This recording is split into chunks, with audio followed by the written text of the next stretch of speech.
পরিষ্কার বলে দিয়েছে 50-এর বেশি লোক বিয়া করে ঢাকা যাবে নাই। গায়ের লোকগুলাকে কি করে খাওয়াবো সেটা নিয়ে চিন্তা হয়েছে। বুঝতে পারছিস না? অ্যাকশন দেখাইস না, প্যান্ডেলের খরচা বাঁচাইতে হবে। শুন, তুই প্যান্ডেলে খাওয়া আর ছাদে খাওয়া, আমার কি? হ্যাঁ, তুই বহুত কিপটা হয়ে গেলছিস। লোকের ঘরে খাইলে লোককে খাওয়াইতেও হয়, আমরা শুনব নাই। বড় বিটিটার বিহা তো তুই অমনি করেছিস 50টা লোকটাকে। আমার সব কথা মনে আছে। শুন, কি বলেছিলি? ছোট নুনিটার বিহায় যাচাই ভোজ খাওয়াবো। আচ্ছা ঠিক আছে, বিয়াটা পায়রাজ দে।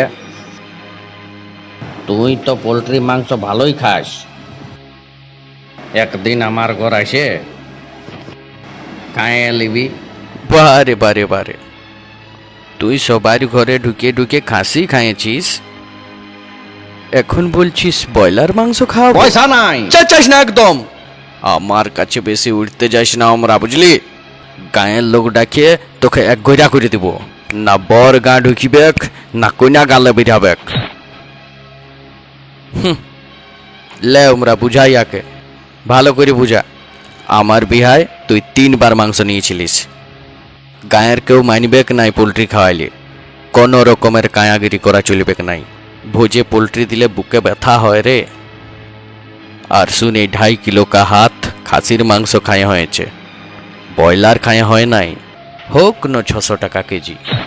ঠিক আছে, লকডাউনটা পেরাইলে খাওয়াইন দিব গোটা গাঁকে। আর একটা কথা, খাসির মাংস করতে বলা হয়েছে তোকে, ওইটাই করতে হবে। আর ভুলেও যদি পোলট্রি মাংস করেছিস তো তোকেও মারিব, ছাড়িয়ে দে। তোর বিহাইকেও মারিব।